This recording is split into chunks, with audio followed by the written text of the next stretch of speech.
Welcome to the NTN Nightly. I'm Nisha Charles. This edition's top stories.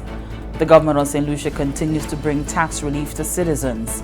A fiber optic ring is being installed around the island to improve government communication. Work continues on a health information system at the OKEU. All that plus the latest in youth development, sports, and the NTN Nouvelle OKEU. The Government of Saint Lucia is continuing to fulfill its commitment to bringing tax relief to its citizens. Prime Minister and Minister for Finance Honorable Alan Chasney tabled a motion in Parliament on Tuesday, December 10th, which sought to amend the Value Added Tax Act. The amendments would see waivers of VAT on funeral home expenses, electricity and water reconnection fees, services under the contract agreement between SLASPA and the OECC for the Huonara International Airport Redevelopment Project, services under the contract agreement for the Road Improvement and Maintenance Program Phase 4, and services and imported goods under that said program. Prime Minister Honorable Chasney explained the rationale.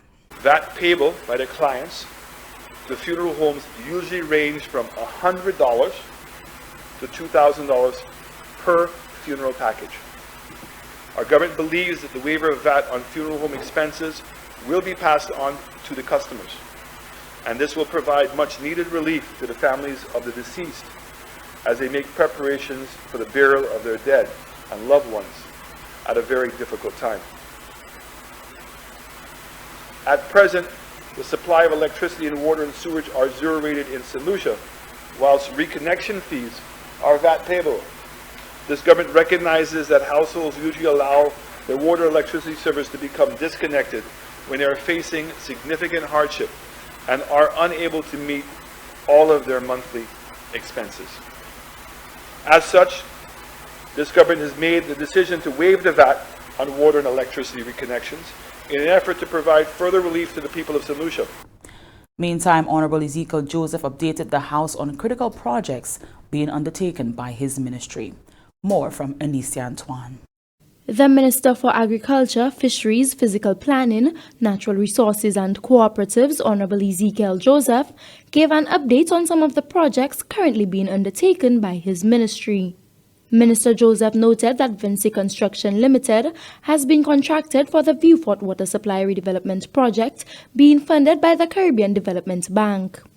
The original bid from Vinci, Mr. Speaker, was US $28,144,329. That's US dollars. As a result, Mr. Speaker, of negotiations with Vinci, that figure went down to $21,010,353 US dollars. The infrastructural works is slated to begin during the first quarter of 2020. The minister stated that the project will be done in 2 phases, and additional funding for phase 2 will be sourced by the Government of Saint Lucia. We had to see how we can utilize the monies that were approved by the Caribbean Development Bank, Mr. Speaker. Phase 1 would look at the critical components of the development in view for the critical components. And of course, the Grace water treatment plant and all the necessary supporting infrastructure will be given priority. Minister Joseph also noted that the John Compton Dam Rehabilitation Project has been delayed due to weather conditions. Approximately, Mr. Speaker, 150 days has been lost due to high moisture in the soil. After many attempts to reduce moisture level, and of course to work longer hours when soil conditions are favorable, Mr. Speaker, we are well behind time. What has been agreed lately, Mr. Speaker, and I'll report in this Honourable House, is that the management and the consultants are seen it fit to purchase a soil dryer. And that soil dryer should be in St. Lucia in mid-December, this month, so where it can help to speed up the process of drying the soil, so at least that part of the project can be completed early enough for us to start the dredging. The minister informed that the dredging process is slated to commence in January, providing that the weather conditions are favorable. From the Government Information Service, I am Anicia Antoine reporting. The Department of Health and Wellness is continuing to prepare for the full implementation of Health Information System at the OKEU Hospital. More in this report from Fennel Neptune. In an effort to improve health service delivery at the OKEU Hospital, physicians and nurses were engaged in SELMA training for the implementation of the Health Information System. The training provided participants with in-depth knowledge of the features of the clinical software and also to improve on the competencies of the Health Information System. Medical Director of the Victoria Hospital, Dr. Alicia Eugene Ford, says the SELMA training is important as it will allow health professionals to manage and streamline the patient care process using the Health Information System. The aim is to have everybody trained eventually so that persons could stop using paper and move into a situation where they're actually inputting medical information or clinical information or whatever interaction they have with the patients in a health information system. And one of the things the system allows is that different levels of access. So in other words, while we write on paper at Victoria Hospital and we have the file, and different levels of staff have to access the file, whether to enter your demographic details or for you to enter your blood pressure and your temperature, and the physician will then come and enter his part. When we do have the health information system, it will allow the physician to access many levels, however, cut down on certain levels of other categories of staff who need not know. Dr. Eugene Ford also spoke on the need to continue training staff on the use of the health information system as it will benefit everyone in the healthcare space. So it has to be something that is continual to ensure that everybody is coming on board can use the system and everybody sees the importance of putting information in the system. Because when you look at the big picture, the data that's collected can assist us at Victoria Hospital /OKUH, as well as the Ministry of Health, and by extension, the Government of Saint Lucia, to plan the way health is supposed to go. So we can find out information on what is happening, the main causes of illnesses, where should money be placed in, what should we do to prevent these illnesses. So it is important that everybody has the buy-in and see the need of putting in the information in the health information system to benefit not only one single person, but the whole island in its entirety, because data collection and data analysis can go a very long way. The SELMA training for physicians and nurses was administered by RioMed Limited. Reporting from the Communications Unit of the Ministry of Health and Wellness, I am Fennel Neptune. The Caribbean Regional Communications Infrastructure Program is facilitating the installation of a fiber optic ring around the island with the aim of electronically connecting all government offices. More in this report from Julita Peter. When completed, the island-wide fiber optic ring will provide improved connectivity speed and efficiency for all government services and will lay a platform for additional services that the government may want to provide in the future. The fiber optic ring will migrate an existing local area network or LAN to a new wide area network. The latest installation was done at Government House and the Probation and Parole Services Unit. The CASIP project, I should say, is one of a number of projects that seeks to improve the connectedness of St. Lucian citizens so that they can do a number of things that are online. Now, that has to do with schools that can now do their online testing. The regular citizen who may want to apply for something like a driver's license will be able to do that online. And complementing CASIP are other projects like the GINet project and others which, again, seek to bridge the digital divide and reach underserved areas in St. Lucia so that all can be connected and partake of the services that are going to be made available. Okay, so what we have just seen is the technicians at the office tidying up the network cables and running a specific network cable from their old network to the new system, which will now have, and so that will now cause their network to be connected to the government wide area network. And by that simple task, their bandwidth, their throughput, their overall operating speed and efficiency has been more than tripled. And that's the benefit that CASIP is bringing to the various government offices and schools. To date, fiber optic cables have been installed in almost 400 locations on the island. Completion is earmarked for the end of December 2019. You can see our technicians currently, and it's wonderful to note that the technicians on this site are female. We always want to encourage females to be part of the ICTs, but we find that that is happening organically anyway. A lot of girls find that the field is an interesting one, and they really don't have any compunction about getting into ICTs. The CASA project is a World Bank-funded regional initiative that involves Grenada, St. Vincent and the Grenadines, and St. Lucia. From the Department of the Public Service Communications Unit, Julita Peter reporting. And this is the NTN Nightly. Ryan O'Brien is up next. With just one click, the internet connects people, businesses, and nations. Being connected can open a world of information and opportunities. You can get services and products of your choice much faster. From electronic financial transactions to connecting with family and friends. From being up to date with the latest news and information to learning new skills and acquiring academic qualifications. All from the convenience of your home or wherever you roam. Get connected today. This message is brought to you as a public service announcement by ECTEL, the NTRC, and this station. Welcome back. We join Ryan O'Brien for the latest happenings in youth development and sports. Welcome once again to your update from Youth Development and Sports on the NTN Nightly News. I'm Ryan O'Brien. The Ministry of Youth Development and Sports, as part of its music and arts program, held a public primary school choir caroling in public at Constitution Park. It was intended to expose students to the tradition of caroling and to provide an opportunity to display their singing talents, to create an atmosphere for bonding among students outside of the classroom, and to serve as a form of relief for students after their examinations through entertainment. Although a smaller number of schools than was expected participated in the event, organizers were pleased with the initiative, and members of the public who were in the vicinity of the park showed their appreciation for the spirit brought out by the students, mainly from the Labbe SDA Primary School and the St. Aloysius RC Boys Primary School.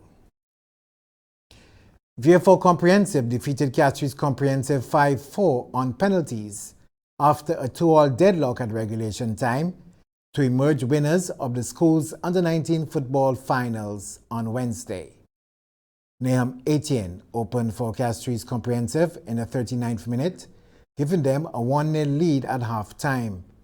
Trishon Christopher got Castries Comprehensive in scoring range in the 76th minute, but a penalty by Wickham Elva, also in the 76th, and an 80th minute strike by Ahmed Francis brought things level for VFO Comprehensive.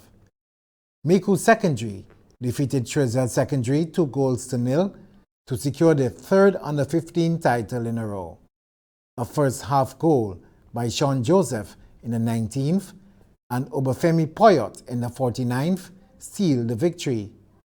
And in the Big 8 final, Sir Arthur Lewis Community College defeated Miku 2-1, all goals coming in the second half. Tujad Staver found the back of the nets for Sir Arthur in the 41st minute and Kidani Joseph in the 49th. Giovanni Augustine converted for Miku in the 60th minute. All matches were played at the Saab playing field. And with that, we've come to the end of our update from Youth Development and Sports for today. I'm Ryan O'Brien. Thanks, Ryan. Ministers of Health of the Organization of Eastern Caribbean States, the OECS, recently met in St. Lucia for 2 important meetings to discuss and examine ways to improve access of health services to citizens of the region. The Ministry of Health and Wellness, in collaboration with the Organization of the Eastern Caribbean States OECS, recently convened the 6th Council of Health Ministers meeting and the 33rd OECS Pharmaceutical Procurement Service Policy Board meeting. The meeting provided policymakers with the opportunity to engage in constructive dialogue on issues of health, including chronic diseases, HIV and tuberculosis, access to quality healthcare services, and procurement of pharmaceuticals, to name a few. Head of the OECS Health Unit, Dr. Kalin Radic, says This meeting is very important as it will call for the support and collaboration of health policymakers in advancing the health development agenda in the region. So at the end of this meeting, there'll be clear decisions made on the way forward with regards to pharmaceutical policy, if there are new areas or drugs to be investigated to add to the lists, for example, of what we procure together, or if there are decisions to be made with regards to how we can do that more efficiently, and generally decisions on how things can be done better together. What things can we do better together as a region that can help the national efforts that are happening on the ground in the area of health? Incoming Chairperson of the Council of Health Ministers, Senator the Honorable Mary Isaac, addressed the ceremony and placed great emphasis on the need to establish programs focused on preventative care. We as small island states, we do not have the resources, we do not have the expertise, the specialists to take care of these catastrophic diseases and events that are happening throughout the world. So we have to put more focus on primary care, on preventative care, so that we do not have to be faced with the issues that we are being faced with right now. The amount of people suffering from diabetes, the amount of heart disease, stroke is on the increase in our region. I do not know why. So we have to be able to look at preventative care. Outgoing Chairperson and Montserrat's Minister for Health and Social Services, the Honorable Charles Kennan, says he's very pleased to hand over the chairmanship to Senator the Honorable Mary Isaac. We are grateful for your kind hospitality and for your agreement to host this year's meeting due to the recently held elections in Montserrat. Please be assured that we stand ready to support you in whatever way we can over the next year and into the future. Madam Minister, we are confident that much will be achieved under your strategic leadership and direction. The 6th Council of Health Ministers meeting was held under the theme, Enhancing Our Reach for Solidarity, Policy and Legislative Approach. Reporting from the Communications Unit of the Ministry of Health and Wellness, I am Fernand Neptune. And stay with the NTN Nightly. Up next, Primus Hutchinson is here with the NTN Nouvelle en Créole. Climat la terre a changé et ça a affecté nous toutes. Cyclone qui a venu plus mauvais, gros de l'eau et la panne de l'eau qui a détruit les animaux et plants. Quand la mer qui a venu plus chaud et qui a tué place qui s'est pression dans la habité. La mer chaude a aussi changé manière ces pression qui a quitté d'un côté et aller à l'autre côté.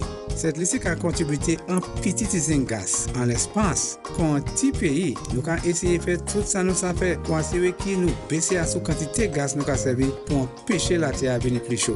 Il faut pour baisser à la quantité de gaz nous a servi, c'est mitigation. Le climat a changé. Il y a chaque année, depuis nous tout où les gens la terre, brûler gaz, l'huile et charbon. Et ça en cause la terre à venir à chaque plus chaud.